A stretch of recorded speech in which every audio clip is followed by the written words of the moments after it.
Le jour de ma remise de diplôme, j'ai vu sur Instagram que ma famille avait offert un voyage surprise en Italie à ma sœur. Ma mère a commenté, c'est la seule qui nous rend fiers. Alors, j'ai souri, je me suis connecté au compte en banque, et j'ai cliqué sur retirer. L'auditorium sentait les roses et les programmes imprimés.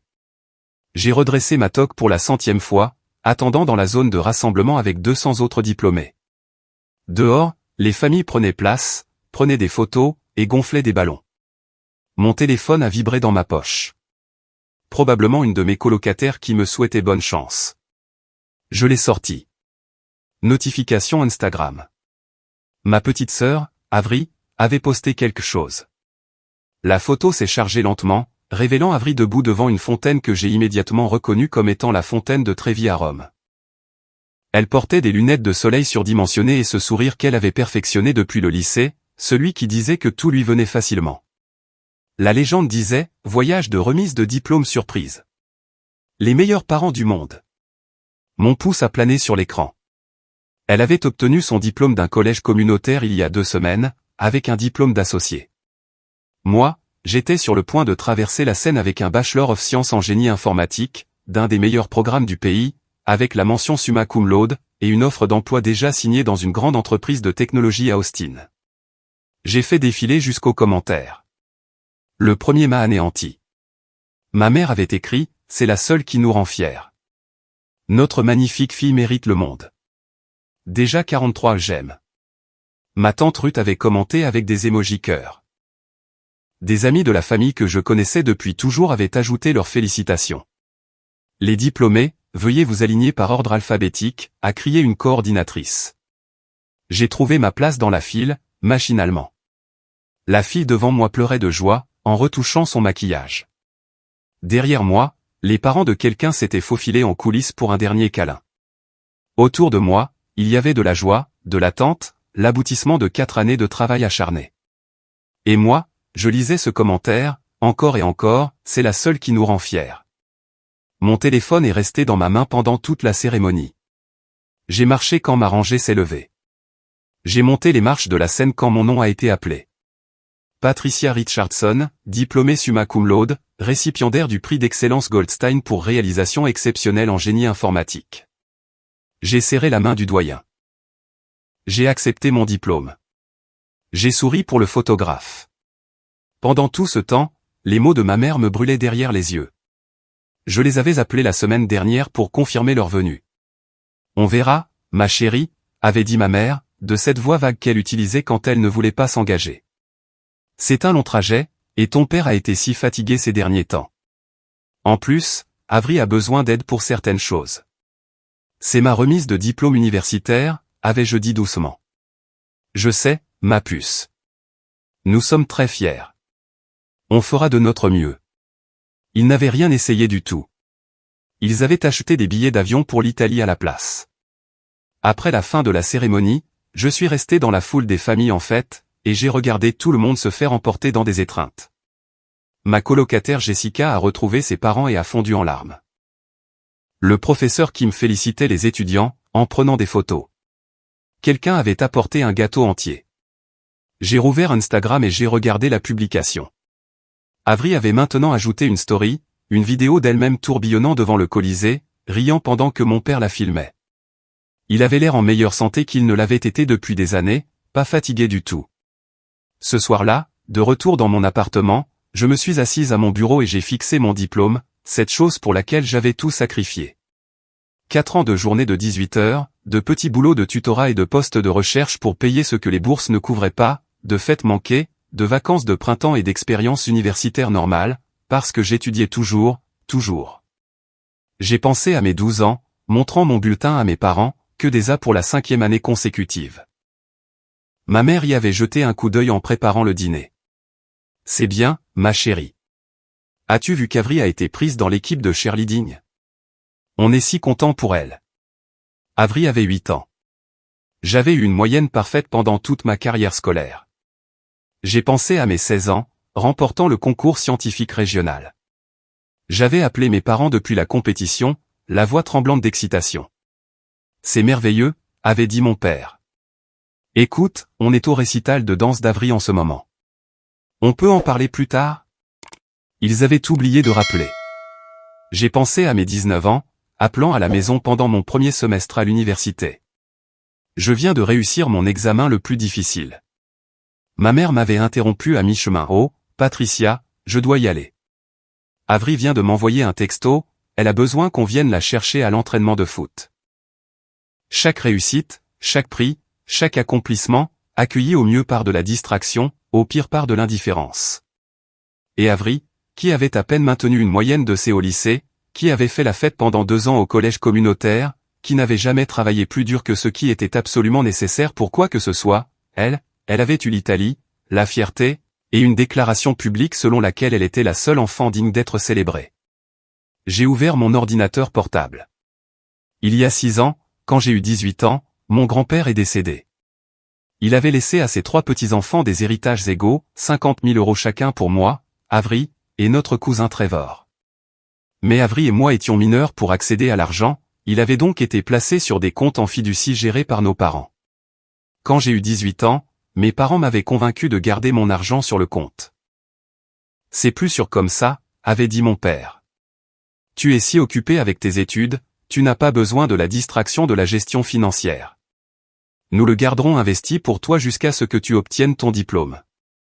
J'avais été assez naïf pour les croire, assez confiante pour leur donner les mots de passe du compte quand ils avaient dit que c'était pour des raisons de sécurité, assez concentrée sur mes études pour ne pas trop penser à l'argent qui dormait là. Jusqu'à maintenant. Je me suis connecté au site web de la banque. Le compte était à mon nom. Au moins, il n'avait jamais changé ça. Je l'avais vérifié occasionnellement au fil des ans, regardant le solde augmenter avec les intérêts. Il avait atteint 63 247,18 €. Ma main a tremblé en cliquant sur les menus, compte d'épargne, retrait, montant, tout. La banque aurait besoin d'une vérification pour un transfert de cette ampleur. J'ai programmé le virement vers mon compte courant personnel, celui que j'avais ouvert en première année pour mes salaires de la bibliothèque du campus, celui dont mes parents ignoraient l'existence. La transaction a été effectuée. Temps de traitement, 3 jours ouvrables. Je me suis rassise dans ma chaise et j'ai fixé l'écran de confirmation. Quelque chose de froid et de certain s'était installé dans ma poitrine, là où la douleur avait brûlé. Le dimanche après-midi, mon téléphone a sonné. Maman. J'ai laissé passer sur la messagerie vocale. Elle a rappelé. Puis mon père a appelé. Puis, de manière hilarante, Avery a appelé. J'ai éteint mon téléphone et je suis allé à la salle de sport.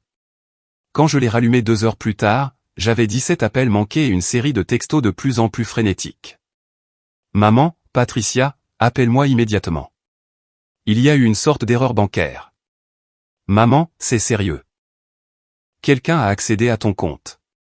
Papa, Patricia, décroche ton téléphone. Nous devons parler de ton compte. Avery, WTF, t'as fait un truc à ton compte en banque? Maman pète un câble. Et puis enfin, le vrai message de ma mère, comment as-tu pu faire ça? Cet argent était pour ton avenir. Nous le gardions en sécurité pour toi. Tu as fait une terrible erreur. Appelle-nous maintenant. Je me suis préparé une tasse de thé. J'ai commandé de la nourriture thaïlandaise. J'ai regardé 3 épisodes d'une série que je voulais rattraper. À 21 h, j'ai finalement répondu par texto. Moi, salut maman. Merci de demander. La cérémonie de remise des diplômes était magnifique. J'ai traversé la scène avec la mention summa cum laude. C'était un moment vraiment spécial. J'aurais aimé que vous soyez là. 3 points sont apparus immédiatement. Ont disparu. Sont réapparus. Maman, Patricia Christine Whitmore, ce n'est pas le moment pour ton attitude. Tu as retiré tout ton argent sans en discuter avec nous. C'est incroyablement irresponsable. Moi, en fait, c'est mon argent. Papy me l'a laissé. J'ai 22 ans. Je peux retirer mes propres fonds. Maman, nous gérions cet argent pour toi. Nous avions des projets pour lui. Tu as complètement tout chamboulé. Moi, quel projet? Les points sont apparus et ont disparu pendant une bonne minute. Maman, des opportunités d'investissement. Ton avenir. Tu ne comprendrais pas à moi, et c'est moi. Maman, nous n'apprécions pas ce ton. Tu es très égoïste. J'ai posé le téléphone. Mes mains étaient stables. Je ne ressentais rien d'autre qu'une clarté cristalline. Moi, combien a coûté le voyage en Italie? Pas de réponse. Moi, les vols pour 3 personnes à Rome, les hôtels, l'argent de poche. Je suppose environ 8 000 €, peut-être 10 000 €. Maman, ça ne te regarde pas à moi, avez-vous utilisé mon argent pour ça? Maman, nous avons utilisé toutes nos ressources pour vous élever, vous les filles. Tout ce que nous faisons, c'est pour cette famille. Moi, avez-vous utilisé mon héritage pour envoyer Avery en Italie tout en manquant ma remise de diplôme universitaire? Les points sont apparus et ont disparu 3 fois. Papa, ta mère est très contrariée. Tu dois t'excuser, et nous discuterons du transfert de l'argent. Moi, non. Papa, pardon? Moi, j'ai dit non. C'est mon argent. Je le garde. Ce qui s'est passé ensuite était presque drôle dans sa prévisibilité. Mon téléphone a explosé. Ils avaient utilisé mon héritage avant. Cela est devenu clair avec les messages de plus en plus désespérés. Pas seulement pour l'Italie, mais pour la voiture d'Avery, qu'ils lui avaient achetée l'année dernière, pour l'extension qu'ils avaient ajoutée à la maison, pour les réparations, les vacances, les habitudes de shopping d'Avery. Ils avaient traité mes 50 000 € comme une caisse noire familiale pendant que je mangeais des ramen et que je travaillais 3 emplois à temps partiel pour éviter de prendre plus de prêts étudiants que ce qui était absolument nécessaire. On allait toujours te le rembourser, a insisté mon père dans un message vocal. C'était un emprunt temporaire entre familles. Vous m'avez volé, ai-je dit quand j'ai finalement répondu à un appel le lundi soir. Ma voix était calme. Pendant des années, vous avez volé de l'argent que papy m'avait spécifiquement laissé. Nous n'avons pas volé, a sèchement répondu ma mère. Nous sommes tes parents. Nous avons géré tes fonds. Il y a une différence. Vous avez acheté à Avery une voiture de 23 000 € avec mon héritage pendant que je conduisais une Honda de 15 ans qui tombait en panne 2 fois par mois. Avery avait besoin d'un moyen de transport fiable pour l'école. J'avais besoin d'un moyen de transport fiable pour l'école. J'avais besoin de beaucoup de choses. Mais j'ai travaillé pour les obtenir, parce que je pensais que mon héritage était en sécurité sur un compte, en train de fructifier, en attendant que j'en ai vraiment besoin. Tu es incroyablement ingrate, a dit ma mère, sa voix devenue froide. Après tout ce que nous avons fait pour toi. Comme quoi? Comme manquer chaque moment important de ma vie? Comme oublier mon anniversaire 3 années de suite? Comme emmener ma petite sœur en Europe pendant ma remise de diplôme universitaire et poster sur Instagram qu'elle est la seule enfant qui vous rend fier? Silence. Tu as vu ça? A finalement dit ma mère. Tout le monde l'a vu, maman. Tu l'as posté publiquement. C'était juste. Avery se sentait mal à propos de ses notes. J'essayais de l'encourager. En m'effaçant? Tu as toujours été si indépendante, a-t-elle dit, et je pouvais entendre la rationalisation se former en temps réel. Tu n'as jamais eu besoin de nous comme Avery. Tu fais juste ton truc, tu obtiens tes notes parfaites, tu gères tout toute seule. Avery a besoin de plus de soutien. Et voilà. La vérité qu'ils n'avaient probablement jamais consciemment reconnue, mais sur laquelle ils avaient agi toute ma vie. J'avais été trop facile, trop autonome. Je n'avais pas réclamé leur attention, donc je ne l'avais pas eue. J'ai continué à réussir, pensant qu'un jour, ils remarqueraient. Qu'ils s'en soucieraient. Qu'ils seraient fiers. Avery avait lutté, boudé, et eu besoin d'aide, et elle avait tout obtenu. J'avais besoin de vous aussi, ai-je dit doucement. C'est juste que je ne me suis pas effondré quand vous n'étiez pas là. J'ai raccroché. Au cours de la semaine suivante, ils ont tout essayé. La colère, tu détruis cette famille pour de l'argent. La culpabilité, ton grand-père serait si déçu de toi. La manipulation, Avery est dévastée. Elle t'admirait, et maintenant tu lui as montré à quel point tu es vraiment égoïste. Cette dernière m'a presque fait rire. Avery ne m'admirait plus depuis qu'elle avait 6 ans et qu'elle avait réalisé que nos parents lui donneraient tout ce qu'elle voulait, alors que je devais gagner chaque miette d'approbation que je recevais. Et même alors, ce n'était jamais assez. J'ai bloqué leur numéro. J'ai bloqué le numéro d'Avery. J'ai bloqué les membres de la famille élargie qui ont commencé à me contacter au nom de ma mère. Je les ai gardés débloqués sur les réseaux sociaux, cependant, non pas dans l'espoir d'une réconciliation, mais parce que j'avais besoin de voir la vérité sur qui ils étaient. Le docteur Brennan me dira plus tard que c'était une forme d'autoprotection, garder un œil sur les personnes qui m'avaient fait du mal, rester consciente de leur vie à une distance de sécurité. Le silence qui a suivi était étrange au début. J'avais passé 22 ans conditionné à me sentir anxieuse à propos de leur approbation, à vérifier mon téléphone, en espérant une reconnaissance qui n'est jamais venue. Maintenant, mon téléphone restait silencieux, et au lieu de soulagement, je me sentais à la dérive. Ma nouvelle collègue, Tasha, m'a remarqué en train de fixer mon écran vide pendant le déjeuner un jour, ma 3e semaine au travail. Problème de famille, a-t-elle demandé, en s'installant sur la chaise en face de moi avec sa salade. Je la connaissais à peine, mais quelque chose dans sa franchise m'a rendu honnête. Comment as-tu su? Tu as ce regard, comme si tu attendais qu'une bombe explose. Elle a piqué une tomate cerise. Laisse-moi deviner, il n'était pas content de quelque chose que tu as fait pour toi-même? Toute l'histoire est sortie. Pas la partie de l'héritage, pas encore. Mais la remise des diplômes, le voyage en Italie, le commentaire sur Instagram. Tasha a écouté sans interrompre, son expression passant de la sympathie à une colère non dissimulée. C'est absolument immonde, a-t-elle dit quand j'ai eu fini. Mes parents m'ont fait le même genre de saleté. Il m'a fallu 3 ans de thérapie pour réaliser que je n'étais pas le problème. Tu es en thérapie? La meilleure décision que j'ai jamais prise. L'assurance de mon entreprise la couvre. Le même régime que toi, en fait. Elle a sorti son téléphone et m'a envoyé les coordonnées de sa thérapeute.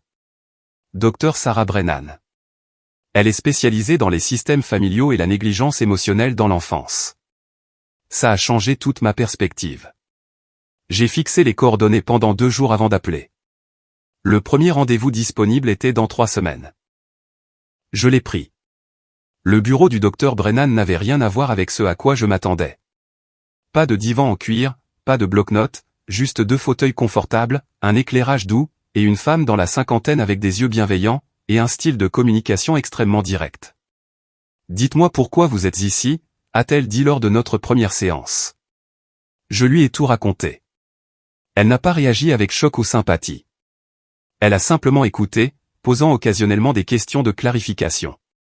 Quand j'ai eu fini, elle s'est penchée en arrière. Savez-vous ce qu'est la parentification? J'ai secoué la tête. C'est quand un enfant est mis dans le rôle de répondre aux besoins émotionnels de ses parents au lieu de l'inverse. Vous avez appris très jeune que vos besoins n'avaient pas d'importance, que votre travail était d'être facile, de ne pas faire de vagues, de tout gérer vous-même. C'est une stratégie de survie, pas un trait de caractère. Quelque chose a bougé dans ma poitrine. J'ai toujours pensé que j'étais juste indépendante. L'indépendance choisie est saine. L'indépendance imposée à un enfant parce que les adultes ne prennent pas leurs responsabilités, c'est de la négligence. Elle s'est penchée en avant.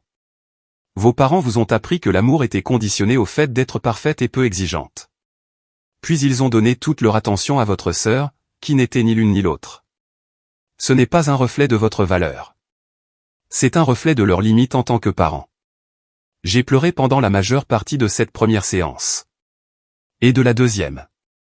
À la 3e, je commençais à ressentir quelque chose que je n'avais jamais connu auparavant, une juste colère au nom de mon moi plus jeune.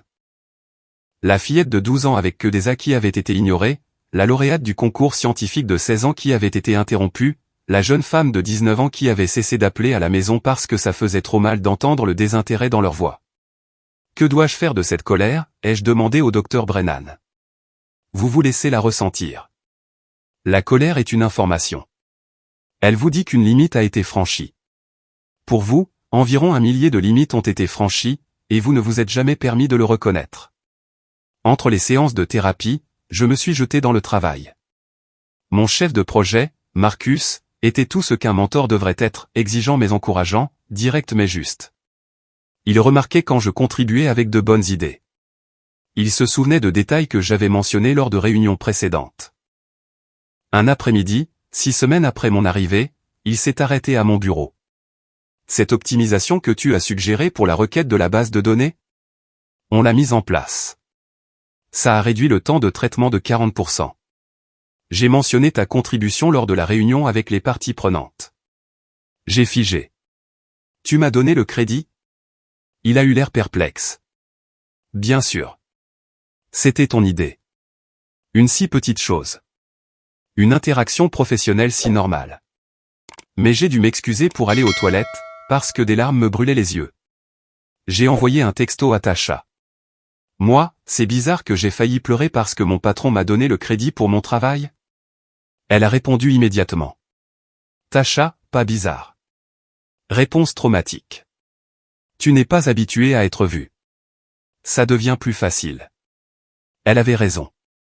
Lentement, au fil des semaines et des mois, c'est devenu plus facile. J'ai commencé à me faire des amis au-delà de Tasha. Notre équipe sortait boire un verre le vendredi, et les gens voulaient vraiment savoir comment s'était passé mon week-end. Ils se souvenaient de choses que je leur avais dites. Quand j'ai mentionné que j'aimais les romans policiers, mon collègue Jake m'a apporté une recommandation de livre la semaine suivante. Quand j'étais stressé à propos de ma première grande présentation, toute l'équipe m'a envoyé des messages d'encouragement. C'était ça, la normalité, des gens qui se présentaient, des gens qui se souciaient sans tenir les comptes. 3 mois plus tard, mon bail d'appartement arrivait à expiration. J'avais prévu de le renouveler, mais Tasha a mentionné que son immeuble avait un logement vacant. C'est un super quartier, et il y a une super ambiance de communauté. On fait des repas partagés mensuels, et il y a un jardin sur le toit. En plus, je suis au 3e étage, donc tu aurais une amie dans l'immeuble. Je l'ai visité le lendemain. L'appartement était plus petit que mon logement actuel, mais plus lumineux, avec d'immenses fenêtres et un balcon donnant sur le centre-ville. L'immeuble avait une salle de sport, un espace de coworking, et Tasha avait raison sur l'ambiance communautaire. Les gens se disaient vraiment bonjour dans les couloirs. J'ai signé un bail cet après-midi-là. Le jour du déménagement, Tasha s'est présentée avec 3 autres personnes du travail. On est ton équipe de déménagement, a-t-elle annoncé. Personne ne déménage seul. J'avais emménagé seul dans mon appartement universitaire. J'avais déménagé seul entre les dortoirs. Je m'étais habitué à tout gérer en solo, parce que demander de l'aide signifiait risquer le rejet. Je n'ai pas beaucoup d'affaires, les ai-je prévenus. Parfait. On aura fini en 2 heures, et après on commande des pizzas. Jake était déjà en train de prendre des boîtes. Ils avaient raison. Le soir, j'étais déballé et je mangeais de la pizza sur mon nouveau balcon avec 5 collègues qui devenaient rapidement de vrais amis. Le soleil se couchait sur Austin, peignant le ciel d'orange et de rose, et quelqu'un a fait une blague qui a fait rire tout le monde. C'était ma vie maintenant. C'était ce que j'avais choisi en cliquant sur ce bouton retirer. Ma tante Ruth a appelé d'un numéro que je ne reconnaissais pas. Contre mon meilleur jugement, j'ai répondu. Patricia, ma chérie, ta mère est hors d'elle. Ne peux-tu pas simplement rendre une partie de l'argent? Faire un compromis. Ta TL dit à quoi elle l'a dépensé? Eh bien, elle a mentionné quelques dépenses familiales. Elle a acheté une voiture à Avry. Elle a emmené Avry en Italie. Elle a manqué ma remise de diplôme pour le faire. Et puis elle a posté sur les réseaux sociaux qu'Avry est la seule enfant qui la rend fière. Tante Ruth, sais-tu? T'a-t-elle raconté cette partie? Ai-je demandé. Non, a dit lentement Ruth. Elle ne l'a pas fait. J'ai obtenu mon diplôme un samedi. Le mercredi, j'avais déménagé de mon appartement universitaire. Le vendredi, j'étais à Austin, m'installant dans un appartement d'entreprise que mon nouveau travail avait arrangé jusqu'à ce que je trouve un logement permanent. Le lundi suivant, je commençais ma carrière d'ingénieur en logiciel dans une entreprise qui s'était battue pour me recruter. Mon salaire de départ était de 94 000 €, avec une prime à la signature et des options d'achat d'actions. Ma rémunération de la première année serait d'environ 115 000 €. J'avais 22 ans. J'avais mon héritage en sécurité sur mes comptes personnels. Je n'avais aucune dette étudiante au-delà de ce que mes bourses n'avaient pas couvert, environ 18 000 € au total, que je pouvais maintenant rembourser en un an. J'avais une carrière qui m'enthousiasmait, et j'avais une famille qui avait enfin remarqué que j'existais, maintenant qu'ils ne pouvaient plus m'utiliser. Les emails ont commencé la 2e semaine. Mon père, essayant une approche différente, nous avons peut-être fait des erreurs, mais nous t'aimons. La famille est censée pardonner. J'y ai beaucoup pensé, en fait. Le pardon. Le truc avec le pardon, c'est qu'il nécessite une reconnaissance. On ne peut pas pardonner à quelqu'un qui n'admet pas avoir fait quoi que ce soit de mal. Et mes parents n'étaient pas désolés de m'avoir volé, ignoré ou diminué. Ils étaient désolés que j'ai repris mon argent. Ils étaient désolés de faire face aux conséquences. Ma mère a envoyé un long email détaillant tous les sacrifices qu'ils avaient faits en m'élevant, les leçons de piano que j'avais prises pendant 3 ans, que j'avais payées moi-même avec de l'argent de babysitting après le premier mois, quand ils avaient oublié de payer le professeur, les vacances en famille, où j'avais été laissé chez ma grand-mère 3 fois sur 5 parce que Avery a le mal des transports avec trop de monde dans le véhicule, la nourriture, le logement et les vêtements, des obligations légales littérales pour avoir des enfants. Elle a terminé par « Nous t'avons tout donné. Le moins que tu puisses faire est de nous aider en retour. » J'ai répondu par une seule phrase, « Vous avez tout donné à Avery. Vous m'avez donné une compréhension claire de ma valeur à vos yeux. Merci pour la leçon. » Avery a essayé ensuite, depuis un nouveau numéro. Avery, maman pleure tout le temps.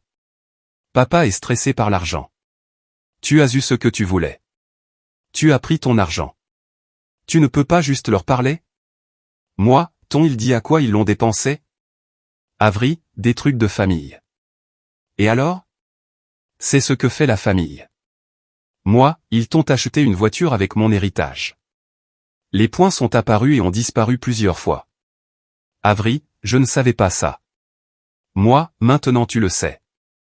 Avery, Ben, ce sont nos parents. Ils allaient nous aider toutes les deux à un moment donné. Moi, quand? Après avoir tout dépensé pour toi. Avery, tu es si amer. C'est pour ça que personne ne t'aime. J'ai bloqué le nouveau numéro. Voici ce que personne ne vous dit sur le fait de couper les ponts avec une famille toxique, à quel point on se sent plus léger. À quel point un espace s'ouvre dans votre poitrine quand vous n'êtes pas constamment en train de vous préparer au prochain rejet, à la prochaine comparaison, à la prochaine cruauté désinvolte déguisée en honnêteté. Je me suis fait des amis au travail, de vrais amis qui me demandaient comment s'était passée ma journée et se souvenaient de choses que je leur avais dites. Je suis allé à des happy hours et je n'ai pas eu l'impression de devoir jouer un rôle ou de prouver quoi que ce soit. J'étais juste moi-même, et c'était suffisant. 3 mois plus tard, mon patron m'a prise à part après une réunion. Cette solution que tu as codée pour le problème de la base de données? Brillante. Tu es exactement le genre de penseur innovant dont nous avons besoin ici. J'ai attendu le mais, la réserve, le pivot vers l'accomplissement de quelqu'un d'autre. Il n'est pas venu. Elle a juste souri et s'est éloignée. Je suis resté assise à mon bureau, fixant mon écran pendant 5 minutes, en train de digérer le sentiment d'être sincèrement loué. 4 mois plus tard, j'ai reçu une lettre. Du courrier physique, transféré de mon ancienne adresse universitaire. L'écriture de ma mère. J'ai failli la jeter. Au lieu de ça, je l'ai ouverte. Patricia, j'ai beaucoup réfléchi. Ta tante Ruth m'a montré certaines choses sur la façon dont nous t'avons peut-être traité différemment d'Avery. Je ne pense pas que nous l'ayons fait exprès, mais je commence à voir que peut-être que si. J'aimerais parler, si tu es d'accord. Ma fille me manque. Avec amour, maman. Je l'ai lu 3 fois, cherchant le piège, la manipulation, l'angle. Peut-être qu'il n'y en avait pas. Peut-être qu'elle commençait vraiment à réaliser quelque chose. Mes 4 mois de thérapie, une autre chose que l'excellente assurance maladie de mon travail couvrait, m'avait appris quelque chose d'important, le changement nécessite des actes, pas seulement des mots. Et un vague peut-être que nous l'avons fait n'était pas une prise de responsabilité. C'était tâter le terrain. J'ai mis la lettre dans un tiroir et je n'ai pas répondu. 6 mois plus tard, Avery a posté sur Instagram qu'elle commençait à l'université d'État, pour poursuivre un diplôme en commerce. La photo montrait mes parents l'aidant à emménager dans une résidence universitaire, rayonnant de fierté, portant des boîtes. Aucune mention de la façon dont ils payaient pour cela, maintenant que leur caisse noire avait disparu. J'ai ressenti une petite satisfaction mesquine, puis je les laissai partir. Leur problème financier n'était pas mon divertissement. 8 mois plus tard, j'ai acheté un condo, petit, moderne, avec des baies vitrées et une vue sur le centre-ville d'Austin. Je l'ai meublé lentement, avec soin, avec des choses que j'aimais vraiment, au lieu de meubles de seconde main et de restes d'université. J'ai accroché mon diplôme au mur, en plein centre de mon salon, où je pouvais le voir tous les jours. Summa cum laude. 1 an après l'obtention de mon diplôme, j'ai eu une promotion. Mon nouveau salaire de base était de 117 000 €. Je dirigeais une petite équipe, travaillais sur des projets qui comptaient vraiment, me bâtissant une réputation dans mon domaine. Mes parents ont envoyé une carte à mon bureau. Quelqu'un a dû leur donner l'adresse. Félicitations pour ton succès. Nous avons toujours su que tu réussirais. Nous sommes très fiers de toi. Je l'ai recyclé. 15 mois après avoir cliqué sur retirer, mon téléphone a sonné, d'un autre numéro inconnu. Contre mon meilleur jugement, j'ai répondu. Patricia? C'est tante Ruth. Salut, Ruth. Je n'appelle pas au nom de ta mère, a-t-elle dit rapidement. J'appelle parce que je pense que tu devrais savoir que ton père a eu un problème de santé. Il va bien. C'était une angine de poitrine, pas une crise cardiaque. Mais ça m'a fait réfléchir aux problèmes familiaux non résolus. Ma poitrine s'est serrée. Est-ce qu'il va vraiment bien? Oui. Mais Patricia, j'ai observé les dynamiques de ta famille pendant longtemps. Je n'ai jamais rien dit parce que ce n'était pas ma place. Mais après notre conversation de l'année dernière, j'ai commencé à vraiment regarder, et tu avais raison sur tout. Je me suis assise sur mon canapé. Ruth a continué, j'ai parlé à ta mère. Vraiment parlé, d'incidents spécifiques, de choses dont j'avais été témoin. La fois où elle a manqué ta remise de diplôme du lycée pour le tournoi de football d'Avry. La fois où elle a oublié ton anniversaire mais a organisé une énorme fête pour les 16 ans d'Avry. La façon dont elle changeait de sujet chaque fois que tu accomplissais quelque chose. D'accord, ai-je dit avec précaution. Elle ne l'a pas bien pris au début, elle est devenue très défensive, mais j'ai insisté, et j'ai impliqué ton oncle, et nous lui avons montré des schémas, des preuves. Elle a fait une pause. Ton grand-père, mon père, il l'a vu aussi, tu sais, avant de mourir.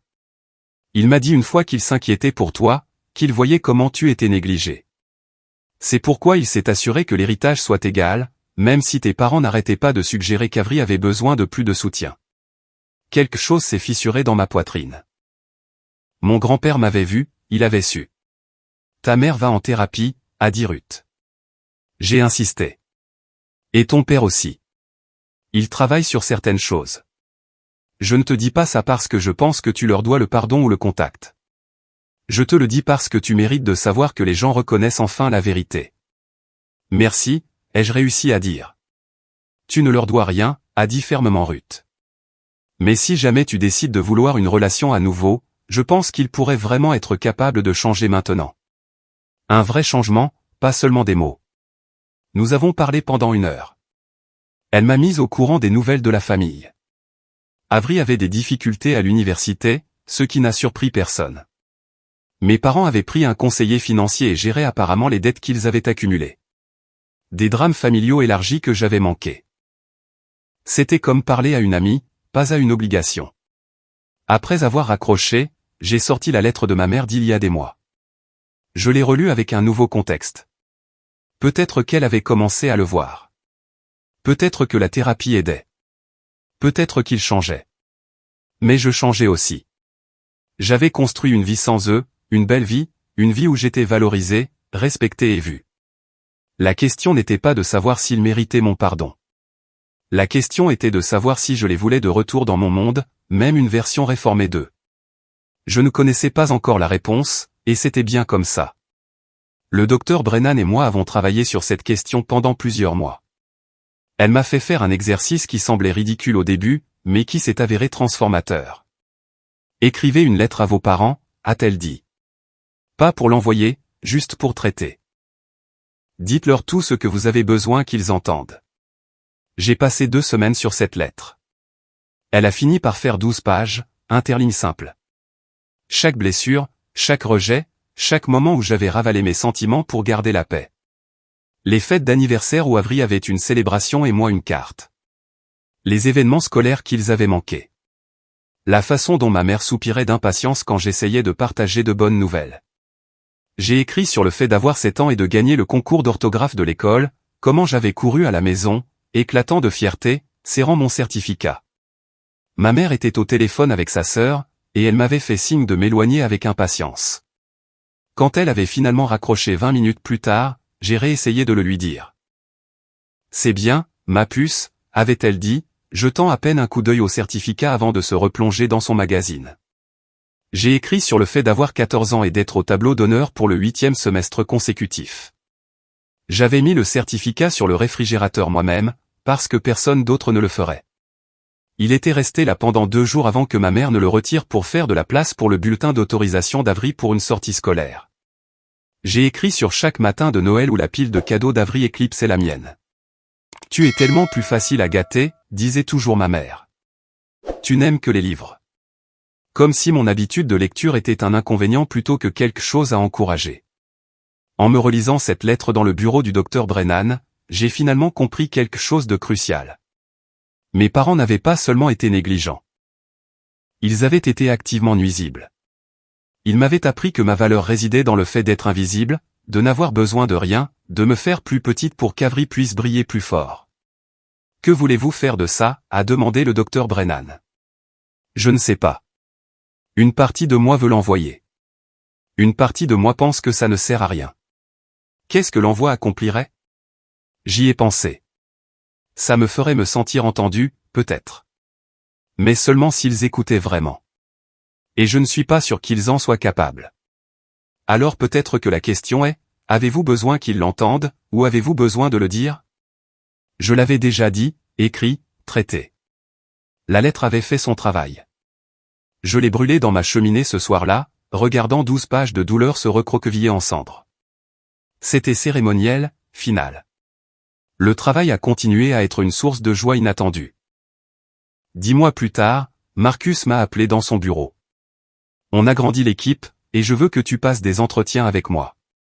Tu as un bon instinct pour les gens, et je pense que la perspective de quelqu'un qui vient d'obtenir son diplôme serait précieuse. J'ai assisté à 5 entretiens en 2 semaines. C'était étrange d'être de l'autre côté de la table, à poser des questions au lieu d'y répondre. Une candidate, fraîchement sortie de l'université comme je l'avais été, était clairement brillante mais visiblement anxieuse.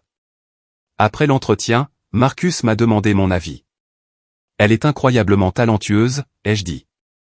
Nerveuse, mais c'est compréhensible. Je pense qu'elle serait un atout pour l'équipe. Je suis d'accord. Je suis content que tu aies vu au-delà de la nervosité, le potentiel. Nous l'avons embauchée. Elle s'appelait Priya, et elle me rappelait moi-même un an plus tôt, avide de faire ses preuves, travaillant 2 fois plus dur que nécessaire, ayant peur de prendre de la place. J'ai fait en sorte de la mentorer comme j'aurais aimé que quelqu'un me mentore. Quand elle s'excusait de poser des questions, je lui disais que c'est ainsi qu'on apprend. Quand elle restait tard tous les soirs, je lui rappelais que des habitudes de travail durables l'emportent sur l'épuisement professionnel à chaque fois. Quand elle avait une bonne idée mais hésitait à la partager, je lui faisais de la place pour qu'elle s'exprime en réunion. « Pourquoi es-tu si gentil avec moi ?» a-t-elle demandé un jour, autour d'un café. Parce que quelqu'un a été gentil avec moi quand j'ai commencé, et ça a fait toute la différence. Et parce que je te vois travailler jusqu'à l'épuisement pour prouver que tu mérites d'être ici. Tu mérites déjà d'être ici. On t'a embauché parce que tu es talentueuse, pas parce que tu es prête à sacrifier ta santé. Ses yeux sont devenus suspects de briller. Ma famille ne comprend pas vraiment ce que je fais. Ils pensent que je gâche mon diplôme en travaillant dans la technologie au lieu de quelque chose de plus traditionnel. Oh, je connaissais ce sentiment. Leur compréhension n'est pas requise pour ton succès, lui ai-je dit. Construis la vie que tu veux. Les gens qui comptent te rattraperont ou s'éloigneront. Elle est devenue une amie autant qu'une collègue, assez jeune pour que je me sente protectrice, assez talentueuse pour que je sache qu'elle irait loin. À peu près à la même époque, j'ai commencé à sortir avec des gens. Pas sérieusement au début, juste des cafés, des dîners, pour me remettre dans le bain des interactions humaines normales en dehors du travail et de la thérapie. Puis j'ai rencontré Connor dans une librairie. Je l'ai littéralement bousculé, en attrapant le même roman policier. Nous avons tous les deux ri. Il a insisté pour que je le prenne. Nous avons pris un café pour discuter de nos auteurs préférés. C'était un professeur de lycée, passionné de littérature, attentionné et gentil. Lors de notre 3e rendez-vous, j'ai mentionné que je ne parlais pas à ma famille.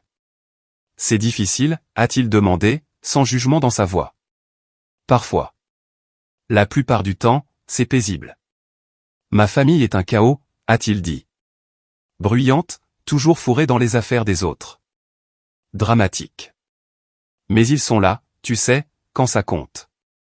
J'ai ressenti cette pointe d'envie familière, mais aussi quelque chose de nouveau, l'acceptation. Ça a l'air sympa. Ça l'est. Mais je reconnais aussi que tout le monde n'a pas ça, et ce n'est pas de leur faute. Il ne m'a pas poussé à partager des détails avant que je ne sois prête. Quand je lui ai finalement raconté toute l'histoire des mois plus tard, il a écouté en silence, puis a dit, « Tu ne méritais pas ce traitement. J'espère que tu sais que ce n'est pas normal. » Je commence à le comprendre. Connor est devenu une partie de ma vie à Austin. Ma famille choisie s'agrandissait, Tasha, Jake, Priya, Marcus, Connor, d'autres du travail, de mon immeuble, et du club de lecture que j'avais rejoint. Des gens qui me valorisaient non pas pour être parfaite ou peu exigeante, mais pour être moi-même. 18 mois après l'obtention de mon diplôme, j'ai reçu un email de l'association des anciens élèves de mon université. Ils mettaient en avant de jeunes anciens élèves distingués dans leur magazine trimestriel, et quelqu'un m'avait nominé pour mon travail en génie logiciel. Ils voulaient m'interviewer, prendre des photos, et écrire mon histoire à succès. J'ai dit oui. Le journaliste qui m'a interviewé était minutieux, posant des questions sur mon éducation, mon parcours professionnel, mes réalisations. À la fin, elle m'a demandé s'il y avait quelqu'un que je voulais remercier. J'ai pensé à dire à mes parents, comme on est censé le faire, la réponse socialement acceptable. Au lieu de ça, j'ai dit, mes professeurs qui ont vu mon potentiel. Mon directeur de thèse, le docteur Patricia Morrison, qui m'a écrit une lettre de recommandation qui m'a aidé à décrocher ce poste. Mes collègues qui m'ont soutenu. Et honnêtement, moi-même.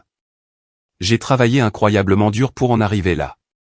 L'article est sorti 2 mois plus tard. Ils avaient utilisé une photo de moi à mon bureau, l'air confiant et professionnel. L'article mettait en avant mes réussites académiques, mon avancement rapide de carrière, et le projet innovant que mon équipe avait lancé. Mes parents n'étaient pas mentionnés du tout. Je l'ai posté sur LinkedIn. Les réponses ont été extrêmement positives, d'anciens professeurs me félicitant, des collègues le partageant, des recruteurs me contactant. Et un message d'un nom d'utilisateur que je n'ai pas reconnu au début, Avri 3. Ma sœur. J'ai vu ton article. On dirait que tu t'en sors bien sans nous. J'ai fixé ce message pendant un long moment. Il y avait de l'amertume, du ressentiment, mais aussi autre chose. Une reconnaissance, peut-être, que j'étais passé à autre chose. Je n'ai pas répondu. 2 ans après l'obtention de mon diplôme, j'étais épanoui. Mon équipe avait lancé un produit qui avait fait l'objet d'articles dans des revues spécialisées. J'avais été invité à prendre la parole lors d'une conférence. J'avais un groupe d'amis qui ressemblait à une famille choisie. Je sortais avec quelqu'un qui trouvait mon intelligence attirante au lieu d'intimidante. Mon condo était devenu un foyer. Ma carrière était devenue une vocation. Ma vie était devenue la mienne. Le 2e anniversaire de ma remise de diplôme, j'ai posté une photo sur Instagram. Moi, devant mon immeuble, tenant mon diplôme, professionnel et soigné dans mes vêtements de travail. Légende, il y a 2 ans aujourd'hui, je traversais la Seine, summa cum laude, et personne de ma famille n'était là pour le voir. Aujourd'hui, je suis ingénieur en logiciel senior, dirigeant une équipe de 12 personnes. Je suis propriétaire de ma maison, et je construis exactement la vie que je veux. Il s'avère que j'étais la seule personne dont j'avais besoin pour me rendre fier. Je n'ai tagué personne, je n'ai pas fait d'allusion, j'ai juste énoncé des faits. En 1 heure, elle avait plus de j'aime que n'importe quelle publication que j'avais jamais faite. Des commentaires de collègues, d'amis, d'anciens professeurs, des gens qui me célébraient. Et un commentaire de tante Ruth, ton grand-père serait si fier de la femme que tu es devenue. Je sais que je le suis. Ma mère n'a pas commenté. Ni Avri. Mais 3 jours plus tard, une autre lettre est arrivée. Celle-ci était plus longue, beaucoup plus longue. Page après page de l'écriture de ma mère, et elle était différente de la première lettre, spécifique, détaillée.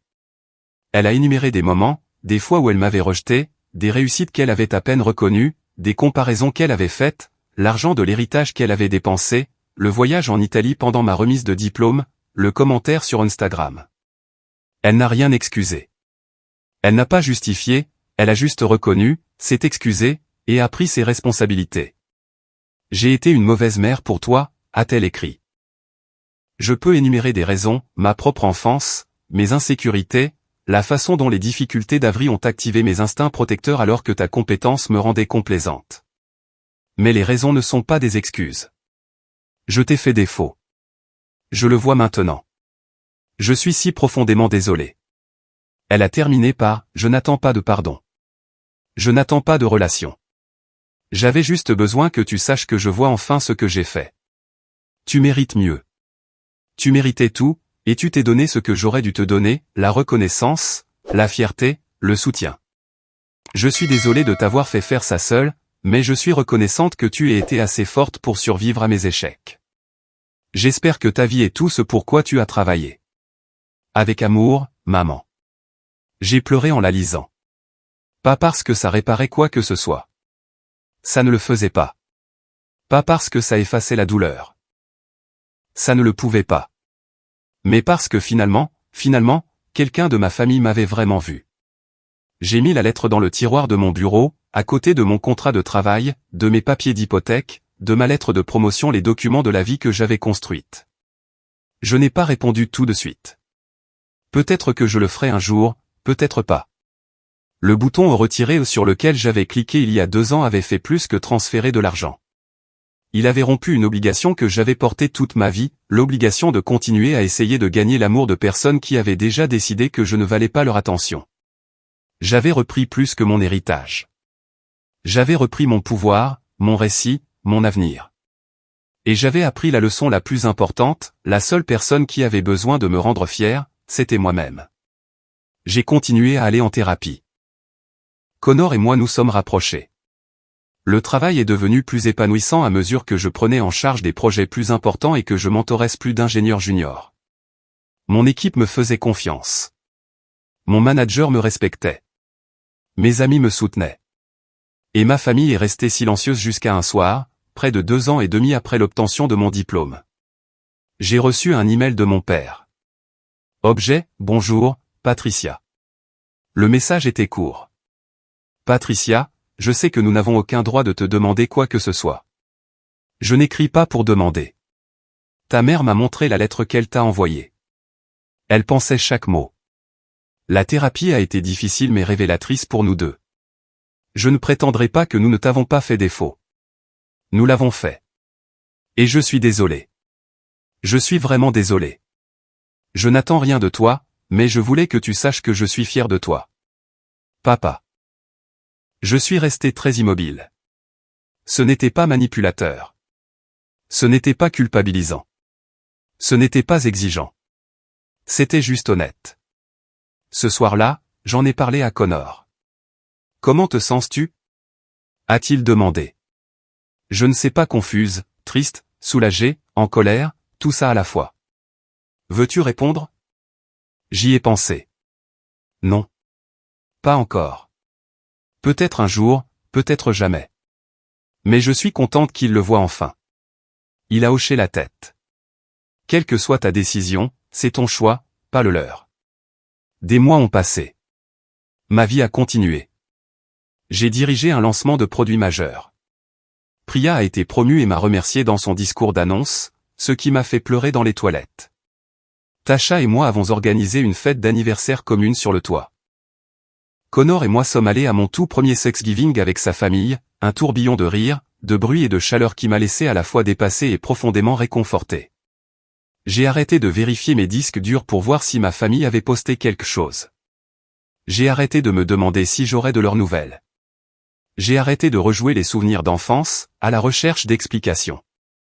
La thérapie m'a aidé à comprendre quelque chose de profond, certaines blessures ne se referment pas, car le passé ne peut pas être réécrit. Mais on peut grandir autour d'elle.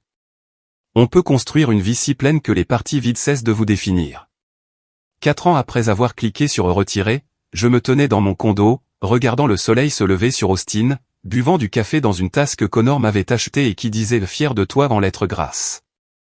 Mon diplôme était accroché au mur. Ma lettre de promotion était épinglée sur le tableau de liège.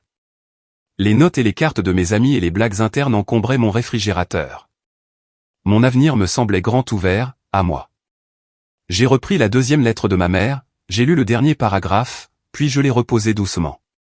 Peut-être que le pardon viendrait, peut-être la réconciliation, peut-être pas. Mais je n'avais plus besoin de l'un ni de l'autre pour me sentir entière. J'avais fait ce que ma famille n'avait jamais réussi à faire pour moi. Je me suis présenté pour moi-même, encore et encore et encore. Plus tard ce matin-là, je me suis connecté à mon compte en banque pour transférer de l'argent dans mon portefeuille d'investissement.